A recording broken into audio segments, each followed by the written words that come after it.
उपनिषद भी कहते हैं एको हम बहुश्याम। तो क्या ये जो कल्पना होती है वो ईश्वर के मन में होती है, मैं एक हूँ बहुत हो जाऊं? ये उसके मन में होती है जिसे बहुत दिख रहे हैं और जिसे एक दिख रहा है। ईश्वर न बहुत है न एक है। जब हम कहते हैं कि ईश्वर कह रहा है हूँ एक बहुत हो जाऊं, तो हमने पहले ही गिनतियों की दुनिया में प्रवेश कर लिया है। एक और बहुत ये संख्याएं हैं, ये गिनतियां हैं। ये गिनतियां कहाँ हैं? कहने वाले के मन में। तो ये वही बोल सकता है जो पहले ही गिनतियों की दुनिया में आ चुका है। गिनतियों की दुनिया में आया हुआ मन उसके विषय में कल्पना करने की कोशिश कर रहा है जो संख्यातीत है। ये जो अभी आपने वक्तव्य बोला, ये कुछ भी नहीं है, मात्र कल्पना है मन की मनातीत के बारे में। चाहे कुन फाया कुन हो, चाहे तैतरीय उपनिषद का 2.6,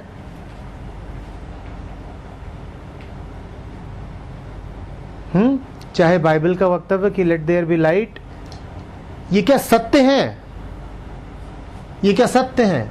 ये जो वक्तव्य हैं कि उसने कहा कि मैं कई हो जाऊं और हो गया, ये वक्तव्य क्या सत्य है?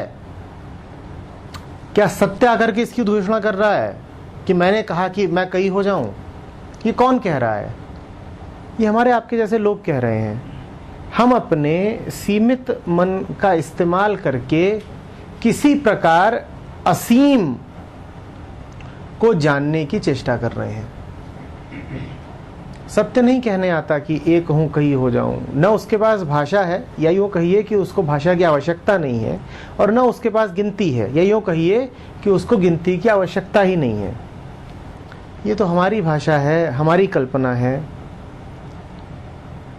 मन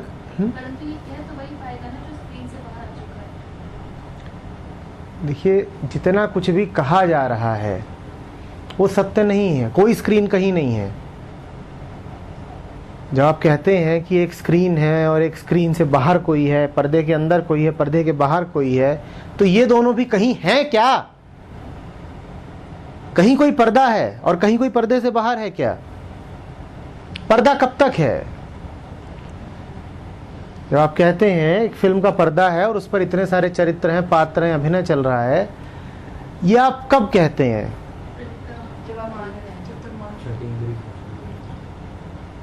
कब तक दिखाई देता है कि ये सब चल रहा है? तभी तक दिखाई देता है ना जब तक कि उसकी पड़ताल नहीं करी, ध्यान नहीं है। ध्यान के अभाव में ही तो भ्रम रहता है ना। ध्यान है फिर कहां कोई पर्दा है?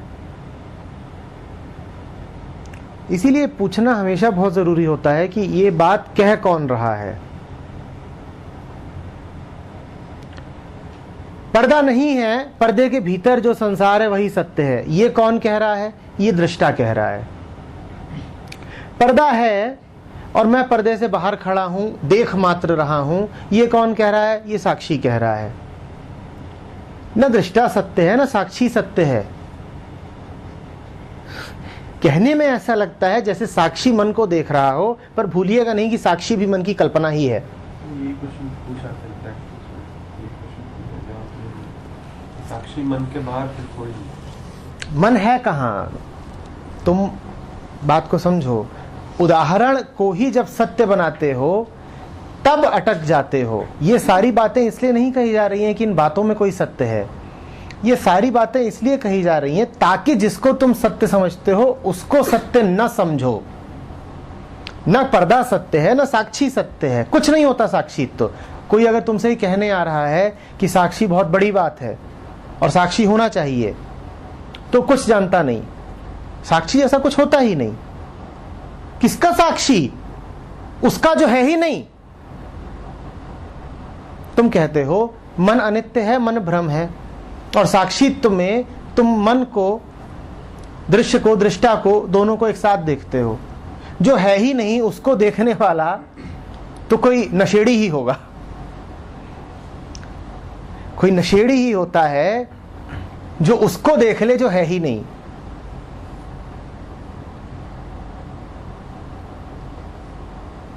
ये पूरी प्रक्रिया सिर्फ नेति नेति की है। दिक्कत तब होती है जब नेति नेति के दौरान जो उदाहरण लिए जाते हैं उनको तुम सत्य मानना शुरू कर दो कि पर्दे में जो चल रहा है वो सब झूठा है। ये समझाने के लिए उदाहरण के तौर पर एक साक्षी को खड़ा करना पड़ा, सिर्फ ये समझाने के लिए कि पर्दे के भीतर जो है उसकी नीति नीति करो। अब पर्दे के भीतर वाले की नीति नीति हुई कि नहीं हुई ये मुझे नहीं पता। हां, इतना जरूर हो गया कि एक साक्षी और जुड़ गया मन में। गड़बड़ हो गई ना कि संसार का अपना कोई आधार नहीं है, वो किसी स्रोत की तरंग मौज मात्र है। ये कहने के लिए कहा गया कि उस एक ने कहा मैं एक हूं मैं अनेक हो जाऊं। उपनिषदों का वक्तव्य है, मैं एक हूं मैं अनेक हो जाऊं, मुझे फैलने दो, विस्तार लेने दो। यह समझाने के लिए यह बात कही गई है कि यह संसार नित्य नहीं है। दृश्य दृष्टा पर आश्रित है, दृष्टा दृश्य पर आश्रित है। दोनों में से कोई भी अपनी बुनियाद पर नहीं खड़ा है, दोनों ही आश्रित हैं, दोनों में से ही अनाश्रित कोई नहीं। यह बात सिर्फ यह समझाने के लिए कही जा रही है कि किसी और ने कहा कि संसार पैदा हो जाए तो संसार आया, संसार को काटो। संसार को काटने की बात की जा रही है, यह नहीं कहा जा रहा है कि उस एक में विश्वास करना शुरू कर दो। बड़ी गड़बड़ हो जाती है। संसार में जो हमारा झूठा यकीन है वो यकीन हटाने के लिए ईश्वर नामक एक तत्व की कल्पना करनी पड़ती है। अब यह तो पता नहीं होता है कि नहीं होता है कि संसार से आपका विश्वास हटे। हां, आप इतना जरूर करते हो कि अपने संसार में एक ईश्वर को और शामिल कर लेते हो। इतनी चतुराई होती है हमारे मन की। खुद तो हटा नहीं, एक चरित्र और जोड़ लिया जिसका नाम है ईश्वर, और ईश्वर से भी आगे जा सकते हो, उसको ब्रह्म बना लो, स्रोत बना लो।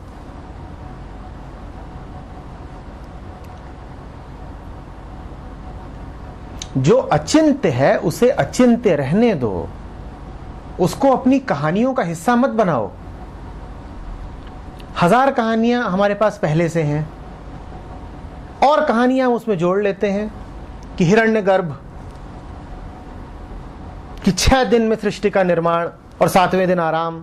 ये कहानियां हैं।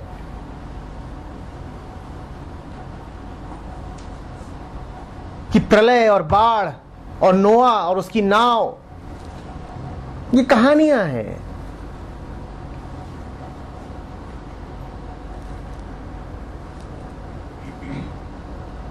कि ब्रह्मा और उनके मुख से वेद, कहानियां हैं।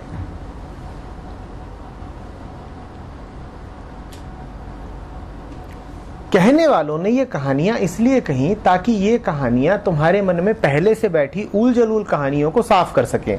मन तो कहानियों में ही जीता है, उसमें प्रवेशी कहानी का होना है। तो तुम्हें एक नए तरह की कहानी दी गई ताकि तुम्हारी पुरानी कहानियां साफ हो सकें। पुरानी तो तुमने साफ करी नहीं, नई वाली को पुरानी का हिस्सा बना दिया, जोड़ दिया दोनों को। तो तुमने क्या कहा? पहले तुम कहते थे ये संसार है और ये सत्य है, और अब तुम्हारी कहानी क्या हो गई? ये संसार है जिसको एक ईश्वर ने बनाया है और ये बात सत्य है। गजब हो गया। पहले तो इतने ही भर कहते थे कि संसार है, अब तुम्हारे पास संसार के अलावा इसको बनाने वाले का भी पूरा कच्चा चिट्ठा मौजूद है। बड़े होशियार हो। कहानी मिटने की जगह और प्रगाढ़ हो गई। मिटी तो नहीं, उसमें ऑथर्स नेम और जुड़ गया।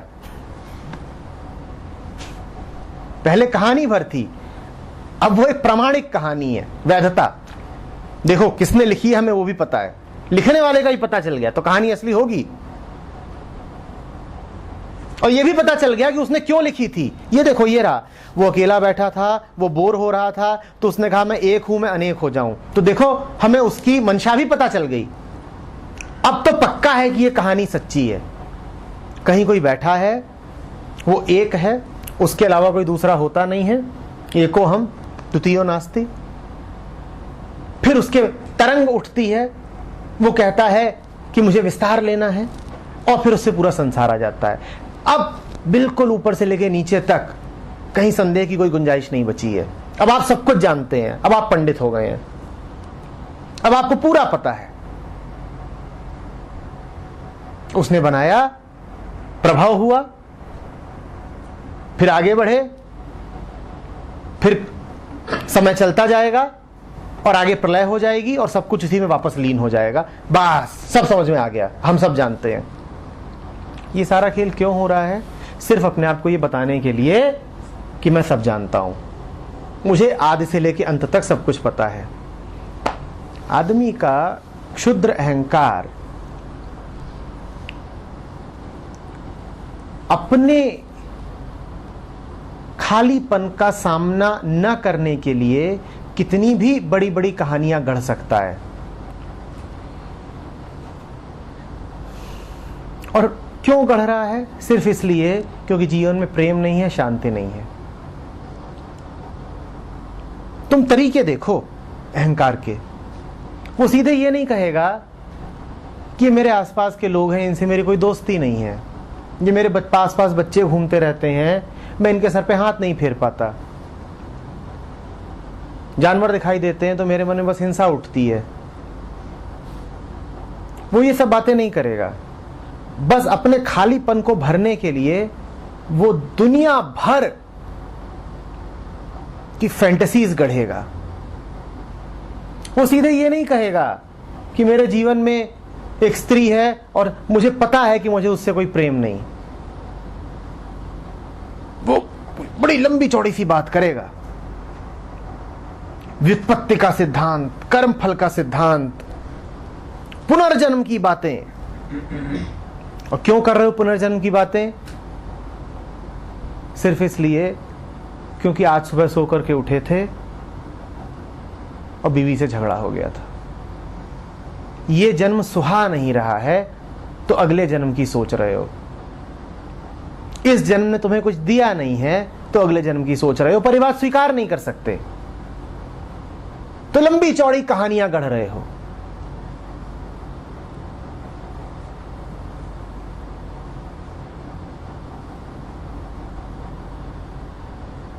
क्या करना है?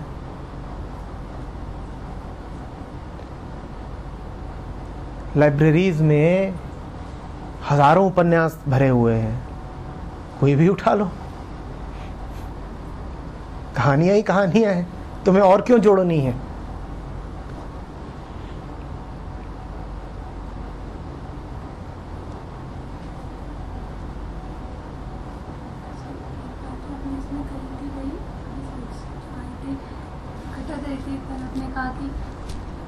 जो भी पदार्थ है सिर्फ उसी की इच्छा हो सकती है, तो उसकी ये इच्छा कैसे हो सकती है कि मैं अनेक? उसको ये इच्छा नहीं कहा जाता, उसको मौज कहा जाता है। कहने वाले भी जब कहते हैं तो उसको मौज कहते हैं। मौज एक दूसरे तल पर होती है, मौज इच्छा नहीं होती। मौज इच्छा नहीं होती, इच्छा में अपूर्णता है, मौज में पूर्णता है।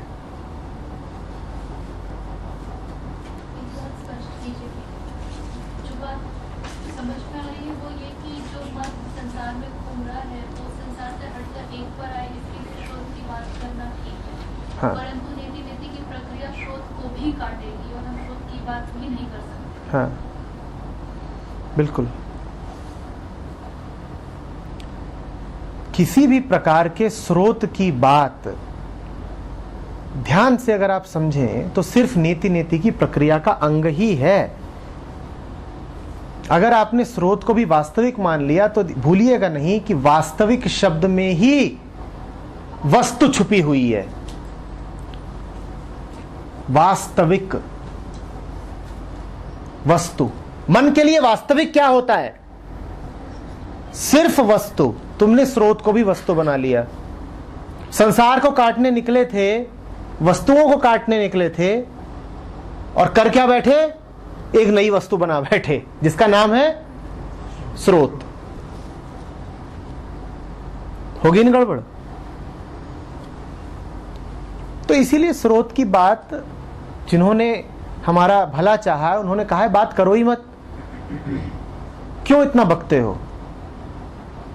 बुद्ध कहते थे ये सवाल कभी मत पूछना मुझसे कि कोई परम है कि नहीं है, और है तो कैसा है, बाकी सारी बातें पूछो। वो कहते थे वो बातें पूछो जो तुम्हारे काम की हैं। वो कहते थे पूछो कि मैं दुखी क्यों हूं। इस एक प्रश्न में बुद्ध को गहरी रुचि थी, दुख। कहते थे सही सही बताओ, पंडित बन के ना बैठ जाओ, असली बात बताओ, दिल का राज, दिल का हाल खोलो। तुम दुखी हो ना, दुख की चर्चा करो। ये क्या तुम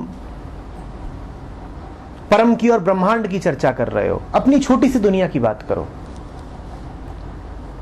दुख, दुख की बात करो। कहानियां सारी दुख से निकलती हैं।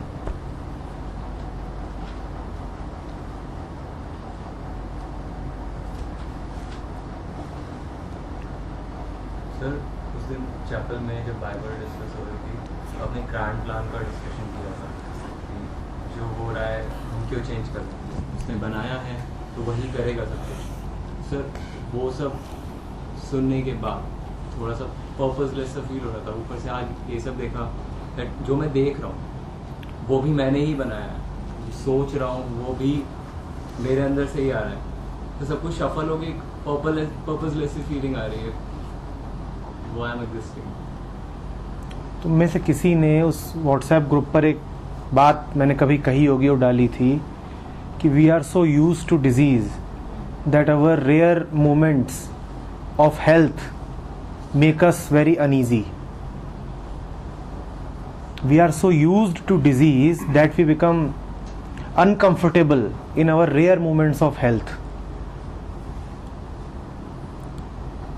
पर्पसफुल होना बीमारी है जो तुमने जिंदगी भर ढोई है, पर तुम्हें उसे ढोने की आदत लग गई है। अब पर्पसलेस हो रहे हो, ये मुक्ति है तुम्हारी, पर जब मुक्ति मिल रही है तो तुम परेशान हो रहे हो। It is my rare moment of health. Of course. How unbelievable.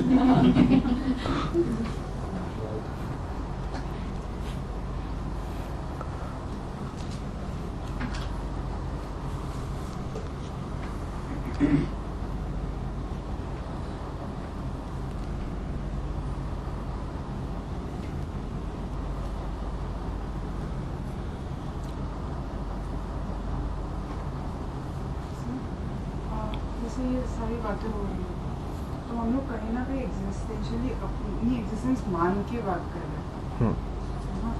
तो अगर उसको नकार दे बिना बात किए, बिना कुछ समझने की कोशिश करें, तो आपकी बात तो हम तक कभी पहुंचेगी नहीं अगर बात नहीं करेंगे। तो इसको बताए या बात कैसे करें? मतलब आप जो बोल रहे हैं ठीक है, उस दिन जो बातें ली उसकी आपने आज नीति नीति कर दी कि उसको भी मत पकड़ो, तो मतलब वही है, मन पकड़ने की कोशिश कर रहा है किसी चीज को, बट बात कैसे करें? बात करने के लिए तो आप उसी चीजों का सहारा लोगे ना जो मन से निकला है। करो। सारी बात इसलिए की जाती है कि वो पुल बन सके। बातचीत पुल है। हम कह रहे थे ना वहां पर पर्दे में, और पर्दे से बाहर आने के लिए सीढ़ियां लगी हैं, बीच बीच में छुपी हैं। पहेली में बीच बीच में हिंट्स हैं, कहानी में बीच बीच में छोटी सी सीढ़ी होती है, अगर देख लो तो बाहर आ सकते हो, और चूक गए तो चूक गए, बीत जाएगी। ये सारी बातचीत इसलिए नहीं है कि तुम किसी स्रोत को पकड़ के बैठ जाओ, या तुम कुछ बातें कागज पे उतार लो, या तुम बहुत बिल्कुल मेमोराइज कर लो, स्मृति में डाल लिए कुछ शब्द। यहां हम जो कर रहे हैं वो थ्योरी नहीं, प्रैक्टिकल है। मतलब समझो बात को, हम यहां कुछ ग्रहण करने के लिए नहीं बैठे हैं, हम यहां से कोई ज्ञान ले जाने के लिए नहीं बैठे हैं, हम ठीक अभी कुछ हो सके इसलिए यहां बैठे हैं। प्रैक्टिकल में जब जाते हो तुम प्रयोगशाला में, तुम दो रसायनों को मिलाते हो, फिर क्या होता है? जो घटना घटनी होती है वो तत्क्षण होती है या 5-7 दिन बाद होती है? अभी जो है ये जगह, ये कमरा, ये क्षण, ये प्रयोगशाला है और तुम इसको थ्योरी क्लास की तरह इस्तेमाल करते हो, इसीलिए चूक रहे हो लगातार। तुम यहां आ जाते हो कि कुछ ज्ञान इकट्ठा कर लेंगे, और मैं चाह रहा हूं कि जो हो वो अभी हो। तुम यहां से बस्ता भर के ना ले जाओ बाहर, अभी हो। ये लेबोरेटरी है, अभी तुम ध्यान में उतरो, अभी सब जो होना है वो हो जाएगा। अभी के अलावा कभी कुछ होता नहीं। पर ये बात समझाई नहीं जा सकती। ये तभी होगी जब हो, और वहां मजबूरी है, धक्का नहीं दिया जा सकता, क्योंकि तुम उतने ही मुक्त हो ना होने देने के लिए जितना मैं मुक्त हूं प्रयास करने के लिए। हम दोनों की मुक्ति बिल्कुल एक जैसी है, एक बराबर की है, एक ही है, क्योंकि हम दोनों एक हैं। तो मेरी मुक्ति तुम्हारी मुक्ति टकराएगी तो कोई नतीजा नहीं निकलेगा। वो ऐसे ही होगा जैसे एक विशाल अनादि पुरुष का एक हाथ दूसरे हाथ से टकरा रहा हो। उसमें खेल हो जाएगा, मौज हो जाएगी, मनोरंजन हो जाएगा, पर कोई गति नहीं होगी। एक हाथ से दूसरे हाथ को तुम हरा नहीं सकते, तुम्हारे ही दोनों हाथ हैं। ठीक उसी तरीके से मेरे कोशिश करने से कुछ नहीं होगा, तुम मेरे ही बाएं हाथ हो।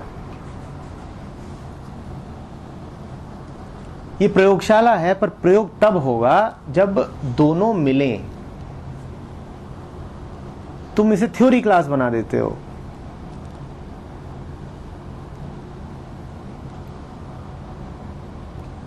तुमने देखा नहीं है, तुमने जितनी भी बार बोला है कि बाहर ये गड़बड़ हो जाती है, बाहर ये हो जाता है, बाहर क्या करें, कल क्या करें। मैंने तुमसे बार बार कहा है बाहर की छोड़ो, यहां वापस आओ। जो होना है अभी होगा, यही होगा, अभी होगा। यहां तुम होने नहीं देते, बाहर की फिक्र करते रहते हो।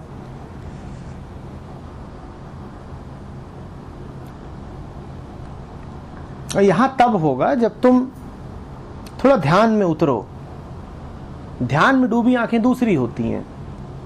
अभी मैं कह रहा था ना, वहां पर आंखें बता देती हैं कि क्या चल रहा है। जो आंखें अंतर्गमन कर चुकी होती हैं वो किसी वस्तु या व्यक्ति पर केंद्रित नहीं होती हैं। तुम इतनी सघन तरीके से, तीखी नजरों से अगर मुझे देख रहे हो तो बहुत नुकसान कर रहे हो। या तो आंखें बंद करो या आंखों को भीतर उतरने दो। इन दो के अलावा तीसरा विकल्प नहीं है। या तो बंद करो कि वो कुछ देखे ही ना, क्योंकि आंखें तो व्यक्ति को ही देखेंगी। मेरे चेहरे को क्या देख रहे हो? व्यक्ति का चेहरा है, उसमें क्या मिल जाएगा तुम्हें? बंद करो आंखें। या एक आंख ऐसी भी होती है जो खुली होती है पर भीतर को मुड़ गई होती है, अंतर्गमन कर गई होती है, जिसको कबीर कहते हैं आंख जो पलटे कबीरा साईं तो सम्मुख खड़ा। आंख को पलट दिया, पीछे गई।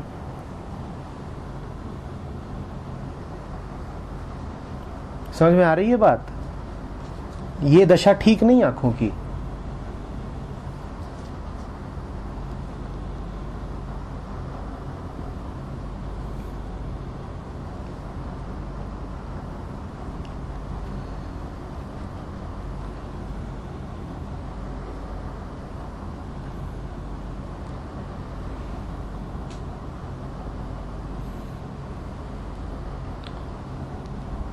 ये सारी बातचीत सच नहीं है।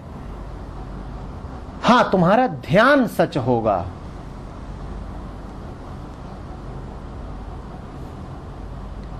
जितनी बातें हमने करी हैं सारी बातें काटी जा सकती हैं।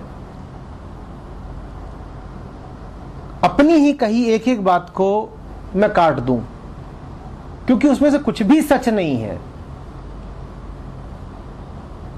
तुम्हारा ध्यान सच होगा। मैं बोलता इसलिए नहीं हूं कि तुम बातों को सच मान लो, बोलता इसलिए हूं कि तुम ध्यान में उतर सको। मैं इसलिए नहीं बोलता हूं कि मेरा खूबसूरत चेहरा तुम्हारी आंखों में घुस जाए। हा, क्या गंजा हो रहा है, क्या दाढ़ी सफेद हो रही है।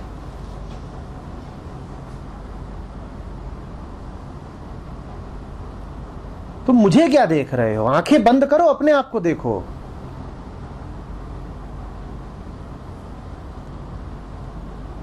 बातों को नहीं पकड़ना है, व्यक्ति को नहीं पकड़ना है, ध्यान में जाना है।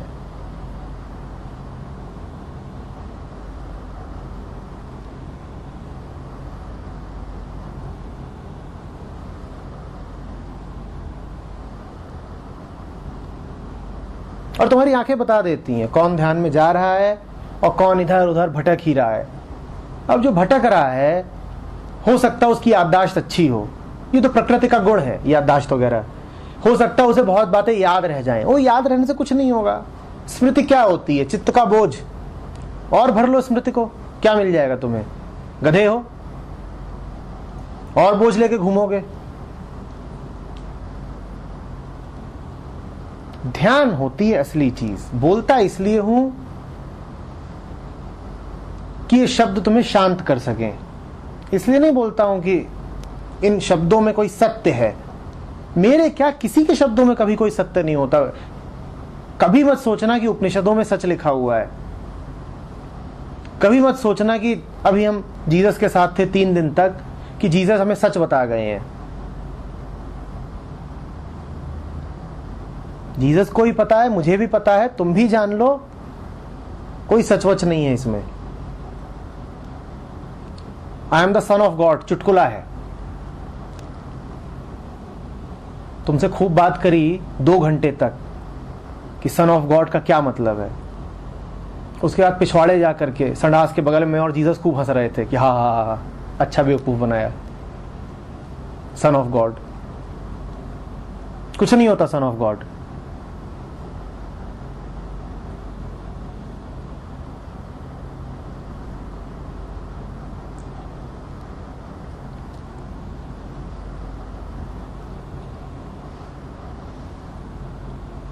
शांत हो जाओ, उतना काफी है, उसके अलावा कुछ होता नहीं।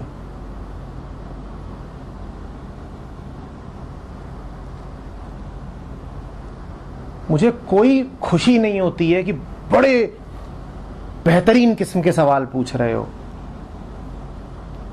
बड़ी उत्तम दर्जे की चर्चा चल रही है। उद्देश्य यह है कि सवाल पूछो ही नहीं। सवाल क्या है? मन की खुजली।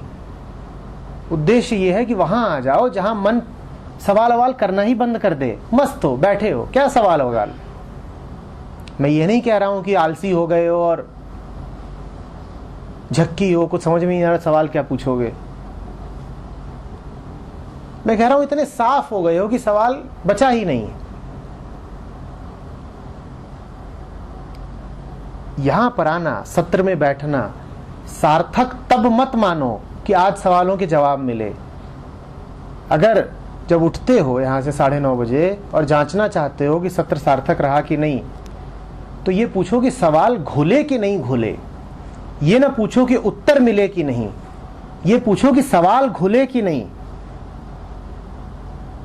उत्तरों का मिलना 2 कौड़ी की बात है। कोई उत्तर दे देगा तुमको, सबसे ज्यादा उत्तर तो गूगल देता है, उससे कुछ भी पूछो बता देगा, महापंडित है।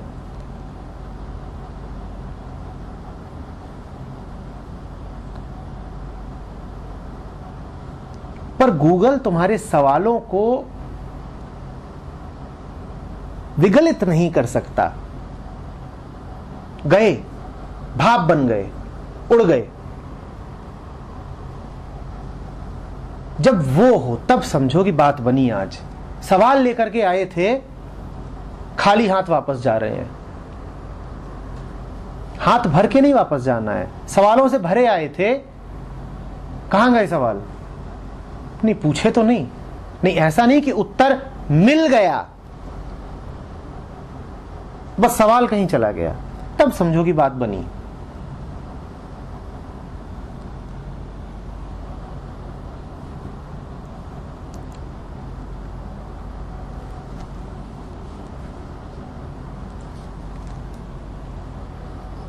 थ्योरीज नहीं पकड़नी है। Who created the world, how many days, whether Prakriti and Purush were created parallelly, did one come first? क्या ये मॉडलिंग है? ये तो तुम मॉडल फॉर्मेशन में उतर रहे हो। मॉडल सत्य होता है क्या? शांत हो जाना है, बस वही समाधि है।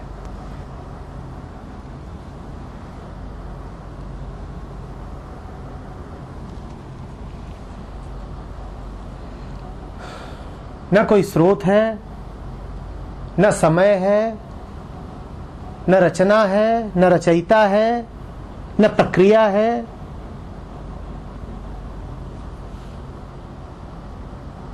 गूंज है एक मौन की। मौन हो जाओ।